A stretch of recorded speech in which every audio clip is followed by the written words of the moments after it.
मैं ममतेश कुमारी सिंगल, government senior secondary girls school वैर से। और फ्रेंड्स, मैं आज आपके लिए एक बहुत ही कंप्यूटर का एक बहुत ही इम्पोर्टेंट टॉपिक लेकर आई हूँ, जिसका नाम है ऑपरेटिंग सिस्टम। ऑपरेटिंग सिस्टम होता क्या है, यह किसके अंतर्गत आता है तथा यह कार्य कैसे करता है, मोबाइल और कंप्यूटर में किस प्रकार से ये कार्य करता है, आज हम उसके बारे में बात करेंगे। तो आइए स्टार्ट करते हैं। ऑपरेटिंग सिस्टम, हमारे सिस्टम में दो प्रकार के सॉफ्टवेयर पाए जाते हैं, चाहे वो आपका कंप्यूटर हो या फिर मोबाइल। दो प्रकार के सॉफ्टवेयर उसमें पाए जाते हैं।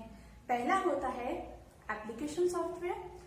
एप्लीकेशन सॉफ्टवेयर होता क्या है, किसी विशिष्ट उद्देश्य को पूरा करने के लिए जो सॉफ्टवेयर कंप्यूटर के अंदर इंस्टॉल किए जाते हैं वो आपके एप्लीकेशन सॉफ्टवेयर के अंतर्गत आते हैं। जैसे आपको कोई वीडियो या फिर आपको कोई फोटो एडिट करना है, उसके लिए आप फोटोशॉप डालते हो, या फिर आपके मोबाइल में आपके फेसबुक, व्हाट्सएप, कैमरा आदि ऐप होते हैं। ये सभी किसी स्पेशल काम को करने के लिए उपयोग में लिए जाते हैं। वहीं दूसरा सॉफ्टवेयर होता है system software. System software computer को सुचारू रूप से चलाने के लिए एक सॉफ्टवेयर का कलेक्शन है और ऑपरेटिंग सिस्टम भी उसी के अंतर्गत आता है। ऑपरेटिंग सिस्टम काम कैसे करता है, तो यहाँ पे एक डायग्राम बना हुआ है जिसमें यूजर, ऑपरेटिंग सिस्टम और हार्डवेयर। जब यूजर यानी आप स्वयं जो कंप्यूटर उपयोग कर रहा है वो किससे इंटरेक्ट करता है, हार्डवेयर से। अब हार्डवेयर से वो कोई कमांड देता है तो वो कमांड उस कंप्यूटर में एग्जीक्यूट होती है। लेकिन उस आपने कोई कमांड दी, हार्डवेयर में वो कमांड, हार्डवेयर के द्वारा वो कमांड दी जाती है, उसके बीच में ऑपरेटिंग सिस्टम काम करता है। ऑपरेटिंग सिस्टम एक प्रोग्राम का एक कलेक्शन होता है जो कंप्यूटर की सभी टेक्निकल डिटेल्स को संभालता है, जिसके बिना कंप्यूटर काम नहीं कर सकता। यदि आपके कंप्यूटर में ऑपरेटिंग सिस्टम नहीं होगा तो आपका कंप्यूटर सही तरीके से काम नहीं कर सकता। तो ऑपरेटिंग सिस्टम यूजर और हार्डवेयर के बीच मध्यस्थता का काम करता है। इसमें सारी कोडिंग्स लिखी हुई होती है। यदि इसको हटा दिया जाए तो क्या होगा, यूजर द्वारा हार्डवेयर से कोई कमांड दी जाएगी। जैसे आपको कोई मूवी प्ले करनी है और आपने कमांड दी हार्डवेयर को कि मूवी प्ले करो, लेकिन यदि ऑपरेटिंग सिस्टम नहीं होगा तो आपको एक कोडिंग लिखनी होगी और हर कोई उस कोडिंग को नहीं समझ सकता। तो उसके लिए ऑपरेटिंग सिस्टम काम में लिया जाता है। ऑपरेटिंग सिस्टम आप कोई कमांड दोगे तो वो ऑपरेटिंग सिस्टम उस कमांड को प्रोसेस करता है और सिर्फ एक क्लिक से आपकी वो मूवी प्ले हो जाएगी। तो इसके बाद आते हैं कि ऑपरेटिंग सिस्टम कितने प्रकार के होते हैं। तो ये हम दोनों तरीके से बात करेंगे। पहले कंप्यूटर में ऑपरेटिंग सिस्टम कितने प्रकार के होते हैं। तो मुख्य रूप से कंप्यूटर में तीन प्रकार के ऑपरेटिंग सिस्टम होते हैं। वो पहला है विंडो, लाइनक्स और यूनिक्स। ये तीन ऑपरेटिंग सिस्टम मुख्य रूप से पाए जाते हैं, जिसमें से विंडो ऑपरेटिंग सिस्टम सबसे ज्यादा उपयोग में लिया जाने वाला ऑपरेटिंग सिस्टम है। इसको माइक्रोसॉफ्ट कंपनी ने बनाया था। अब इसकी आवश्यकता क्यों पड़ी? विंडो ऑपरेटिंग सिस्टम GUI पर आधारित होता है, अर्थात ग्राफिकल यूजर इंटरफेस।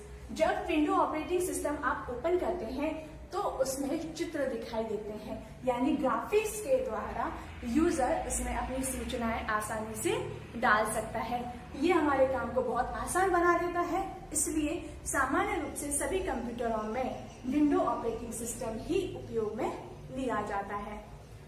उसके बाद वही बात करते हैं मोबाइल में ऑपरेटिंग सिस्टम कौन कौन से होते हैं। मोबाइल के लिए सबसे ज्यादा उपयोग में लिया जाता है वो होता है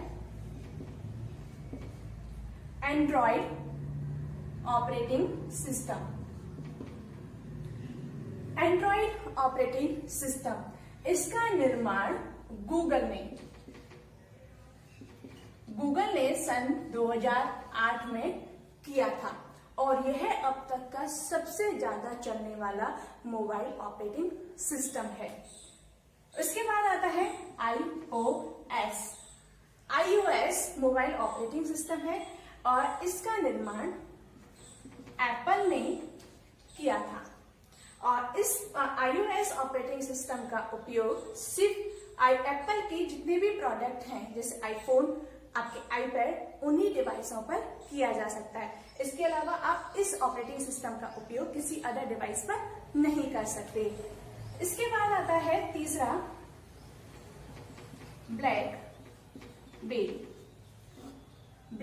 भी अधिक चलने वाला ऑपरेटिंग सिस्टम है, लेकिन इसकी एक खासियत है कि ये सिर्फ ब्लैकबेरी डिवाइसों पर ही काम कर सकता है और इसका जो निर्माण है वो RIM यानी रिसर्च एंड मोशन ने किया था।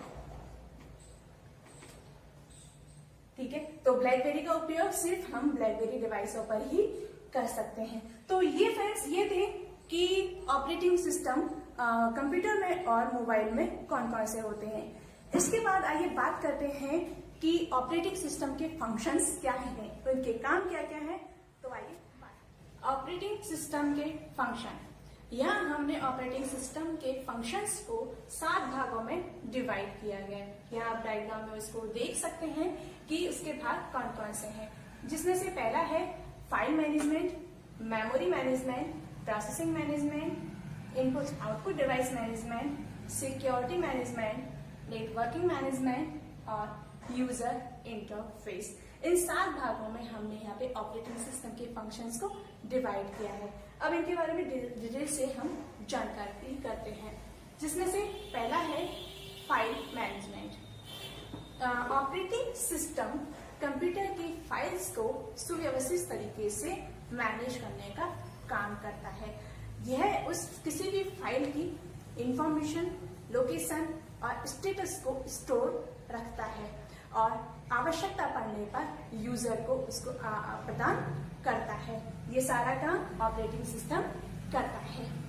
इसके बाद बात करते हैं ऑपरेटिंग सिस्टम के दूसरे फंक्शन के बारे में, जो है memory management. Operating system computer की मेमोरी को डिवाइड करने का काम करता है तथा सभी सूचनाओं को स्टोर करने का काम करता है।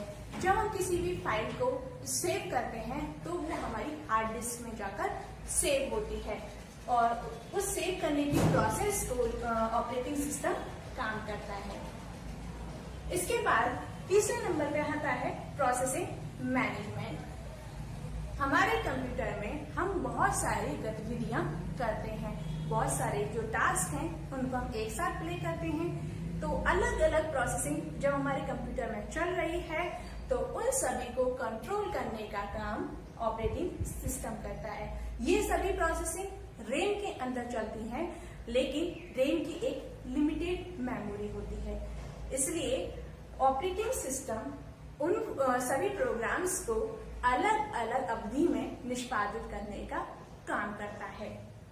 इसके बाद हम नंबर 4 पे आते हैं और जो है हमारा input output device management. Computer input output डिवाइसों से ही मिलकर बना हुआ है, जैसे आपके keyboard, mouse, printer, scanner, CPU, ऐसी बहुत सारी डिवाइसेस कंप्यूटर में लगी हुई होती हैं जो हमारे कंप्यूटर को सही तरीके से चलाने का काम करती हैं। ये ऑपरेटिंग सिस्टम इन सभी डिवाइसों को मैनेज करता है, कंट्रोल करता है और सही तरीके से यूजर को काम करने की सुविधा प्रदान करता है। इसके बाद नंबर 5 पे आते हैं सिक्योरिटी मैनेजमेंट। हमारे कंप्यूटर के लिए सिक्योरिटी बहुत ही ज्यादा जरूरी है, क्योंकि हमारे कंप्यूटर में सभी प्रकार की फाइलें होती हैं, कुछ हमारी निजी फाइलें भी होती हैं। तो उसके लिए हम कंप्यूटर में क्या लगाते हैं, पासवर्ड। जब भी हम कंप्यूटर ऑन करते हैं तो उसमें एक पासवर्ड शो होता है, वो इसलिए कि कोई और अन्य व्यक्ति उसका उपयोग ना कर सके या फिर हम अपनी अलग अलग फाइल्स फाइल्स पर पासवर्ड लगाते हैं, जिससे कोई अन्य व्यक्ति हमारी फाइल्स के साथ छेड़छाड़ ना करे। साथ ही साथ सिक्योरिटी मैनेजमेंट के अंदर आती है फायरवॉल। आजकल सबसे ज्यादा कंप्यूटर में उपयोग की जाती है वो होती है फायरवॉल। फायरवॉल एक सिक्योरिटी सिस्टम है जो कंप्यूटर की समस्त गतिविधियों पर नजर रखता है और कोई भी गड़बड़ होने पर उसकी सूचना यूजर को देता है, और यहाँ तक कि यदि गड़बड़ अधिक है तो उसे ब्लॉक तक कर देता है, जिससे हमारा कंप्यूटर सेफ रहता है और हमारे कंप्यूटर को कोई हानि नहीं होती है और ना ही हमारी फाइलों को कोई हानि होती है। तो आगे बात करते हैं यहाँ पे networking management. Operating system computer को इंटरनेट से जोड़ने में मदद करता है, जिससे यूजर इंटरनेट के माध्यम से अपना काम बहुत ही अच्छी तरीके से कर सकता है। इसके बाद अगली बात करते हैं user interface. Operating system user और हार्डवेयर के बीच मध्यस्थता का काम करता है। यूजर द्वारा जो हार्डवेयर को कोई कमांड दी जाती है तो ऑपरेटिंग सिस्टम उस कमांड को एक्सेस करता है, उसके बीच प्रोसेसिंग करता है। और ऑपरेटिंग सिस्टम जो है वो GUI पर आधारित है। सबसे ज्यादा आजकल GUI पर आधारित ही ऑपरेटिंग सिस्टम उपयोग में लिए जा रहे हैं। जैसे सबसे पहले यदि हम अपना कंप्यूटर ऑन करते हैं तो कंप्यूटर ऑन करने पर हमें वहां पर कई सारे चित्र यानी आइकन्स दिखाई देते हैं। यूजर अपने हिसाब से किसी भी आइकन पर या किसी भी सॉफ्टवेयर पर क्लिक करके उसको एक्सेस कर सकता है। लेकिन यहाँ हमने किसी भी आइकन पर जब हमने क्लिक किया तो हमने उसमें सिर्फ हार्डवेयर को एक कमांड दी है, लेकिन हार्डवेयर को कमांड देने पर और उस डायलॉग बॉक्स के डिस्प्ले होने पर एक उसके बीच में जो प्रोसेसिंग होती है वो सारा काम कौन करता है? Operating system. जैसे हम किसी फाइल को प्रिंट करने की कमांड देते हैं तो हमने सिर्फ वहां पर प्रिंट करने की कमांड दी हुई होती है, लेकिन उस डायलॉग बॉक्स में डिस्प्ले होने या फिर उसका प्रिंट निकलने के बीच में जो भी प्रोसेसिंग होती है वो ऑपरेटिंग सिस्टम के द्वारा ही होती है। तो इनके द्वारा हम समझ सकते हैं कि हमारा जो ऑपरेटिंग सिस्टम है वो हमारे कंप्यूटर के लिए या फिर मोबाइल के लिए कितना इम्पोर्टेंट है। इसलिए कहते हैं कि ऑपरेटिंग सिस्टम के बिना कंप्यूटर आपका काम नहीं करता।